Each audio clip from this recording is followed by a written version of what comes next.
perkenalkan, nama saya Febrianti Sule dari Prodi Teologi Kristen dengan NIRM 2020218673. Di sini saya membawakan kepemimpinan Kristen yang bertema menghayati panggilan Tuhan dalam pelayanan anak untuk guru sekolah minggu di Jemaat Betel Bumi Harapan. Selamat menyaksikan. Pada siang hari ini, mari kita melakukan pujian. Terima kasih Tuhan. 1, 2, 3. Terima kasih Tuhan untuk kasih setiamu yang Tuhan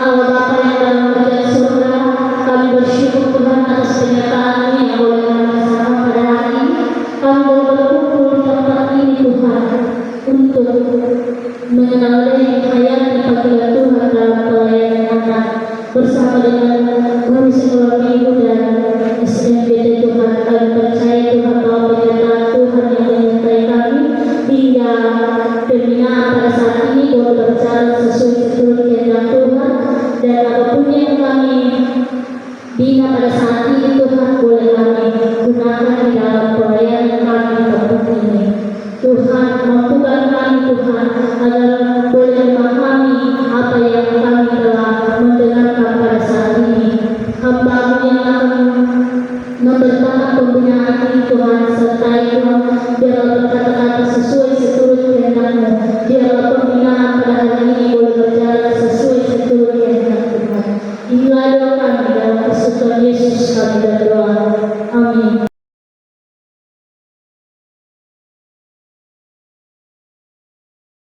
Pelayanan anak.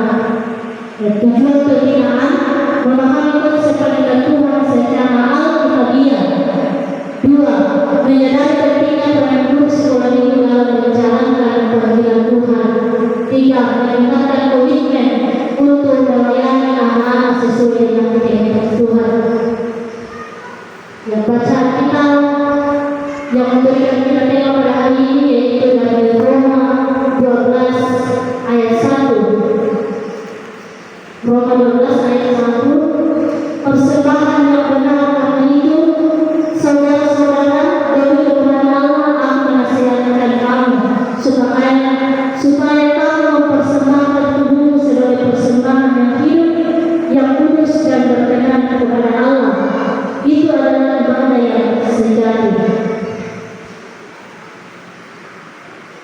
Dan untuk guru sekolah minggu termasuk di tempat ini, jika kita mengingat apa yang tertanam dalam benak kita, apa itu panggilan Tuhan. Kita sesi diskusi pada hari ini. Menurut guru sekolah minggu, pengasuh sekolah minggu, apa itu panggilan Tuhan? Atau ada juga yang merasa bahwa panggilan Tuhan itu hanya kepada pendeta, misionaris, majelis, atau pekerja penuh di gereja.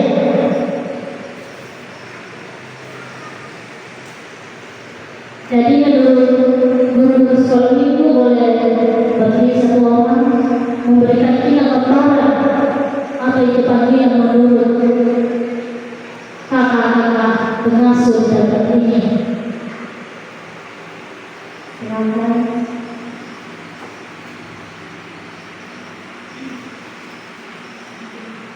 Ya, silakan.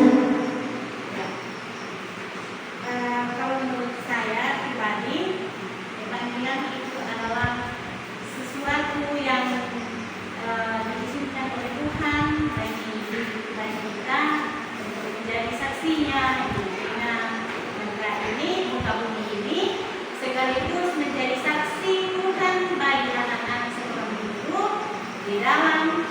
mengajarkan ajaran atau isi Alkitab sesuai dengan firman Tuhan. Itu adalah dari saya sementara. Ya, terima kasih untuk kakak pengasuh. Ya, memang betul bahwa panggilan itu ialah pekerjaan yang dibebankan kepada kita.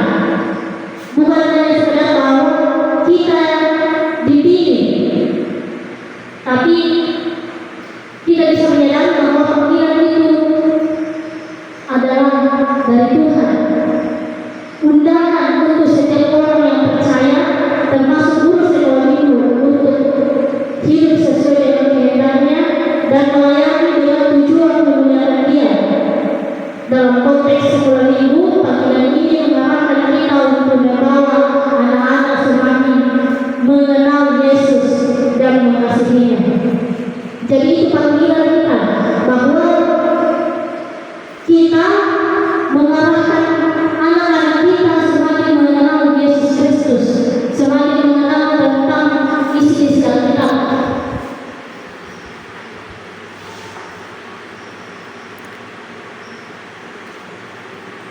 Dalam kehidupan kita, apakah guru sekolah minggu sudah merasa bahwa panggilan kita itu sudah kita lakukan sesuai dengan seluruh kehendak Tuhan? Nah, belum maksimal. Nah, melalui pembinaan kita ini pada hari ini, kita dikenalkan bahwa guru sekolah minggu bukan hanya tentang mengajar, mengasuh. Terlalu banyak memegang HP daripada mendengarkan firman Tuhan. Itu tantangan buat saya untuk tidak bisa berhasil dalam hal ini dalam mengajar anak sekolah minggu. Kemudian mengatasi, ya, dalam mengatasi ini tentunya kedua belah pihak kita harus sadar diri, ya. Anak-anak sekolah minggu, utamanya anak remaja yang saya hadapi bersama dengan anak muda yang bergabung saat ini, yang akan kita perbaiki supaya kita berhasil adalah mari kita sama-sama belajar dalam mempelajari firman Tuhan. Apa yang akan ibu sekolah minggu sampaikan, tolong diingat setelah sampai di rumah supaya dilakukan. Jadi kita di dalam belajar firman Tuhan itu bukan hanya sekedar mendengar, masuk di telinga kiri, keluar di telinga kanan, sampai di rumah tinggal angin yang tersimpan dalam hati. Apa itu firman Tuhan yang kita pelajari tadi? Jadi untuk mengatasi ini, kedua hal ini, saya selaku sekolah minggu untuk menyampaikan kepada mereka, kemudian mereka atau anak-anak remaja dan anak remaja yang sekarang ini, tolong jangan terlalu banyak memegang HP, tetapi banyak-banyaklah untuk membaca firman Tuhan dan mengulangi kembali atau memikirkan kembali, mengingat kembali apa yang sudah disampaikan atau apa yang sudah diajarkan oleh guru sekolah minggu kepada kita, supaya dalam tantangan yang kita hadapi saat ini boleh kita berhasil semua. Jadi begitupun juga dengan orang tua, ya, orang tua yang ada di rumah jangan melepas begitu saja anak-anaknya untuk datang ke sekolah minggu, tetapi kerjasama, karena seperti yang saya ungkapkan tadi di depan bahwa anak-anak sekolah minggu itu hanya berapa kali kita bertemu, itu pun hanya berapa jam. Yang paling utama adalah banyak waktunya adalah orang tua sendiri. Jadi taat kepada orang tua dengan sendirinya tanpa dikatakan orang tua, disampaikan orang tua kepada kami bahwa anak-anak saya taat, terlihat sendiri dari tingkah laku anak-anak, dari cara anak-anak menjawab umpan balik kalau ditanya di sekolah minggu, yang pastinya kalau memang taat di rumah pasti taat juga di sekolah minggu. Makasih dari saya. Terima kasih, itu dari respon kakak pengasuh tempat ini dalam tantangan yang dihadapi dan bagaimana cara mengatasi anak-anak yang lebih mementingkan gadget daripada firman Tuhan yang dibaca pada setiap harinya. Itu adalah sebuah tantangan di jemaat ini untuk anak-anak yang merasa juga sedangkan merasa bahwa memang yang dilakukan itu salah. Peranan guru sekolah minggu sebagai respon panggilan Tuhan. Satu, mengapa guru sekolah minggu penting? Mengapa itu guru sekolah minggu penting? Ya, guru sekolah minggu bukan hanya sekedar mengajar, tetapi pembimbing rohani bagi anak-anak melalui peranan kakak-kakak. Anak-anak boleh belajar mengenal siapa Yesus, mengerti kebenaran Alkitab, membentuk fondasi iman yang kokoh. Jadi itu adalah peranan penting guru sekolah minggu di tempat ini. Nah, tugas guru sekolah minggu. Karena saya kan mahal atau kalau saya tidak bisa menghadapi anak seperti anak kecil itu menyakiti. Sedangkan nadia saya hadapi itu saya katakan tadi bahwa tantangan saya dari usia anak muda ya. Biasa saya cerita masih cerita lain. Lagi saya paling gengkel. So, bagaimana? Apakah kamu itu kita datang di sini untuk ibadah Tuhan, menyembah Tuhan? Karena waktu Tuhan itu tidak lama. Anak beda begini. Dengarlah baik-baik firman Tuhan yang saya ketengahkan ketika usia anak ya. Biasa ada yang masih lirik-lirik, ada yang masih ini, ada yang cerita ini yang biasa saya. Ya saya tidak bisa ini. Saya bilang, siapa yang mendengarkan ini betul-betul kita akan menyembah Allah dan seluruh kehidupan kita serahkan karena waktu ini waktu kita hari waktu Tuhan berasa kita sudah bosan mendengarkan hanya 15 menit. Saya bilang, kalau kamu mendengarkan firman Allah, ayat Maya ya, tolong perhatikan mereka cerita ini tidak sampai berpacaran. Nah, biasa saya lewat, biasa lama, biasa memiliki. Seperti kan kalau saya bawakan, biasa mendengarkan saya. Kalau saya bawakan dengan maju, biasa bukan bulan lagi. Saya pakai cuma dengan TKJ dengan karena saya bilang bahwa dia sudah calon PPDP, saya berbakat tidak sama dengan mereka. Ya. Itu karena saya sebagai guru media, saya paling tidak suka kalau saya sudah buka lima arah sudah bercerita, masih ada yang dirikan kurikulum, masih ada yang bisik. Ya. Khususnya kesana anak ya, saya minta maaf karena ada kakak sekolah minggu dari pusat, tolong. Kalau kita ibadah, betul kita ibadah. Karena waktu Tuhan itu tidak lama. Bagi kita, waktu kita hanya singkat, ya, untuk Tuhan. Nah kita lama. Ya, itu saja saya sampaikan. Ya, terima kasih masukannya. Ya, tidak sendiri oleh remaja, PPDP di sini. Bahwa itu sebuah tantangan buat kakak-kakak pengasuh juga. Ketika di dalam melayani kakak-kakak pengasuh ini merasa bahwa tidak didengar, tidak dilihat, tidak diperhatikan. Ambil dari diri kita sendiri, bagaimana kalau kita bicara dan tidak didengar orang lain, pasti kita merasa kecewa, merasa jengkel. Iya, remaja di tempat ini sudah besar. Marilah luangkan waktu kepada Tuhan. Saya sudah mengatakannya tadi kepada orang tua di tempat ini untuk mengajar anak-anak di tempat ini. Pengalaman guru sekolah minggu, pengasuh sekolah minggu ini dalam pengalaman pribadi dalam merasakan panggilan Tuhan. Bagaimana pengalamannya pribadi dalam merasakan panggilan Tuhan?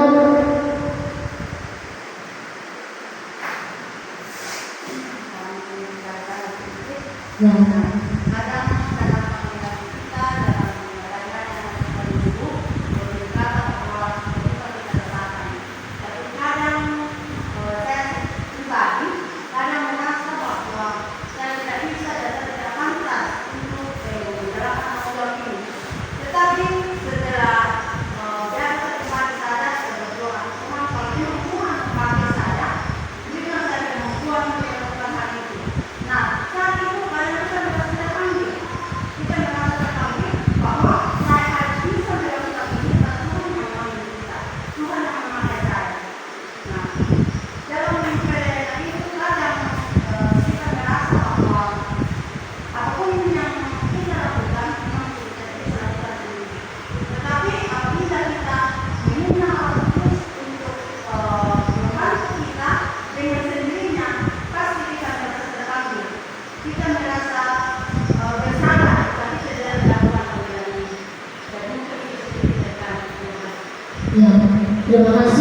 buah baginya. Jadi pertanyaan kita pada hari ini, apakah saya sudah memahami apa? Nah, realitasnya yang kita rasakan pada hari ini bahwa dalam mengasuh anak-anak kita pasti kita pernah merasa kelelahan, kurang dihargai, atau tidak yakin apa pelayanan yang mereka berdapat. Namun panggilan Tuhan memberikan penguatan bahwa tugas ini bukan tentang besar kecilnya peranan, tetapi tentang kesetiaan kita dalam melayani anak-anak kita di tempat ini. Ada sebuah ilustrasi tentang mungkin seorang anak, bapaknya kurang dalam mendidik anaknya, kurang mengenal Tuhan, orang tuanya kurang mengenal Tuhan. Nah, anak ini pergi ke gereja, lalu kakak-kakak pengasuh memberikan gambaran tentang Tuhan. Bagian dari panggilan Tuhan. Kalau saya mau melihat dari saya menjadi pengasuh dari panggilan dari Tuhan, sekarang saya bisa menyelesaikan hal duniawi daripada panggilan saya tidak akan saya laksanakan. Karena misalnya waktu saya kuliah kemarin, biasa saya masuk hari Minggu, tetapi karena panggilan saya menjadi murid Tuhan Yesus, saya pagi-pagi sekali bangun baru terus ke Masambah. Di situ ada ibadah pagi jam 6. Jadi di situ saya mengikut, daripada saya tidak ibadah menjadi anak Tuhan, saya mengikut duniawi saja, memburu hal duniawi. Mendingan saya akan mendahului sebelum saya masuk kuliah. Ya, jadi setiap saya masuk hari Minggu, karena dosen kita yang kami pakai bukan dosen tetap. Jadi setiap kami mau masuk kuliah pada hari Minggu, saya beribadah, mengambil waktu untuk beribadah semaksimal mungkin di jemaat Masamba dengan Kristen dulu.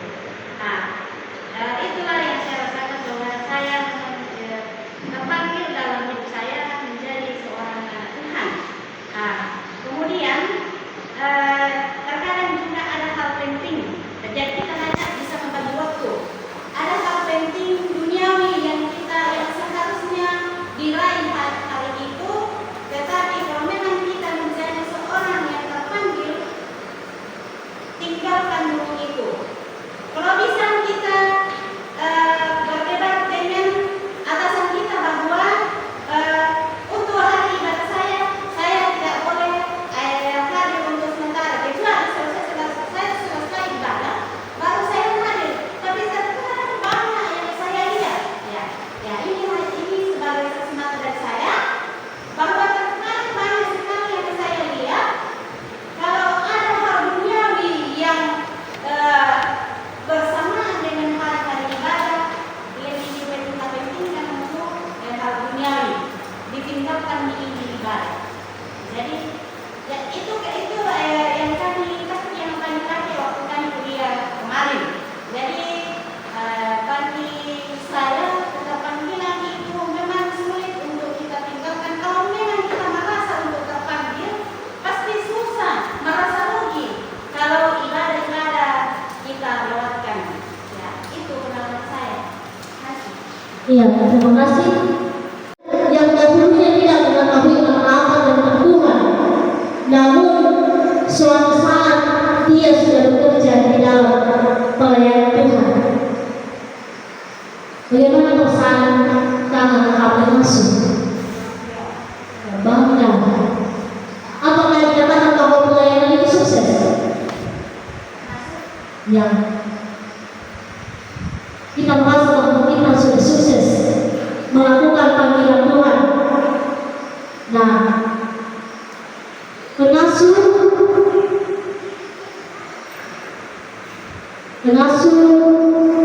guru sekolah minggu di tempat ini dalam pelayanan kita pada setiap harinya dalam melayani anak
Ya, itu sebuah tanda terima kasih masukannya. Ya, maksud saya di sini mungkin memperkatakan itu kita bisa melihat anak itu ya kalau memang ribut kita bisa menegur diam duduk jangan ribut. Ya, itu sekarang sebuah tantangan bagi kita bagaimana problema di dalam pengasuhan anak ini, bagaimana kita mengasuh anak-anak ini dengan tertib, ketertiban. Ya, memang kita katakan bahwa jangan menghalang-halangi anak itu datang kepadaku. Refleksi dan aplikasi.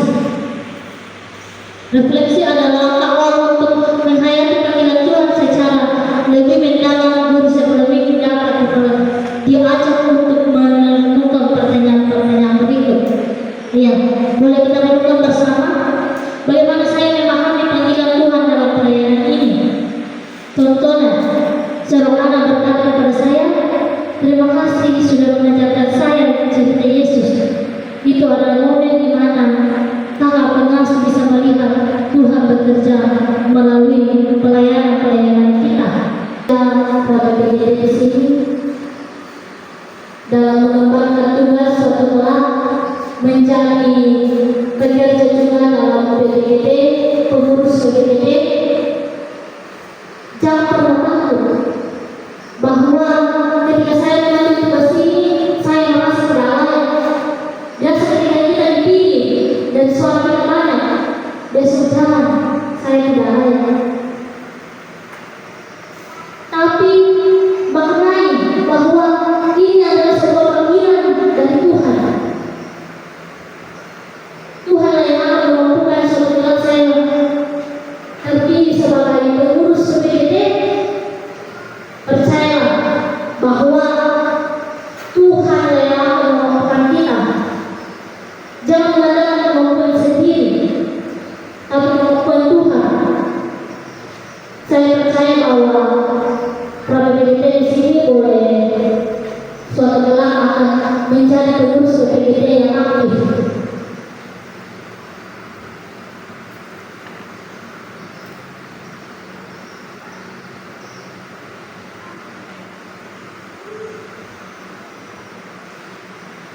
Nah, seperti yang saya bacakan bahwa saya Paulus, dan kita tahu bahwa Paulus ini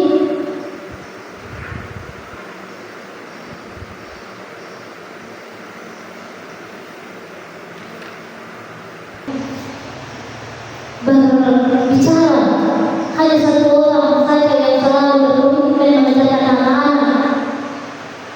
Kita di sini guru sekolah ini banyak, tapi hanya satu yang aktif. Jangan seperti itu. Mari kita sama-sama saling aktif dalam pelayanan kita. Jangan hanya satu dua orang. Jangan hanya satu orang yang berkuah-kuah terus. Tapi bagaimana cara kita memaknai panggilan ini? Kita semua harus aktif menghadapi anak-anak kita pada saat ini.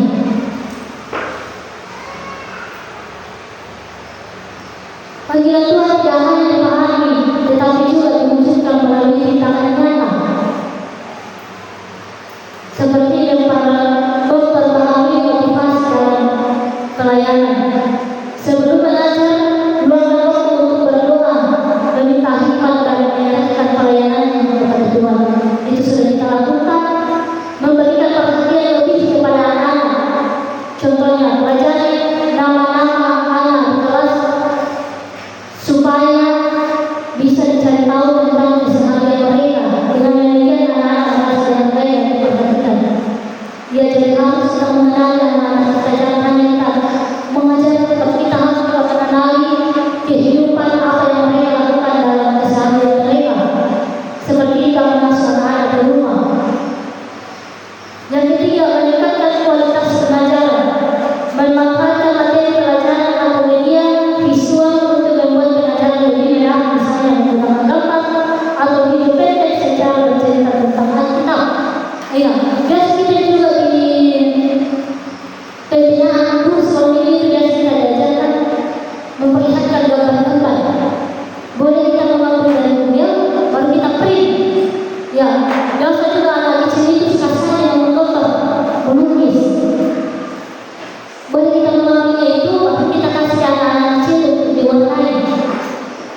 dalam mendidik anak sangat banyak keperluan-keperluan yang kita harus bina mereka. Anak kecil itu yang pertama bina, anak kecil. Ya, silakan. Ya. Kalau kami di sini terbatas karena webstop, print, jadi hal seperti itu yang bisa kami berikan bagi anak-anak karena itulah keterbatasan kami. Karena kami tidak mempunyai laptop dan kami juga tidak mempunyai print. Dan mungkin laptop bisa saja saya pinjam ke rumah, tetapi printnya lagi itu loh. Saya merasa ya itulah keperluan saya mau bolak-balik dari rumah ke sini ke sana, jadi itu melelahkan sekali. Kalau tugas-tugas itu yang kita mau ini. Memang kami dari dulu itu pakai alat peraga, karena ada alat peraga yang dari dulu dari pusat di ya berupa gambar bagi anak kecil, tetapi hadis masalah itu ya tetap saya simpan di rumah alat peraga itu. Tapi tidak sekarang dari tahun-tahun berubah. Ya ada pun kalau ada bertepatan kan beda lagi dalam ceritanya. Seperti itu kakak yang membuat kami terbatas di sini adalah alat media dan peraga. Ayah, terima kasih. Nah, seperti yang saya katakan tadi, bahwa boleh kita menonton gambar, juga boleh kita menonton video. Kan kita semua sudah punya HP.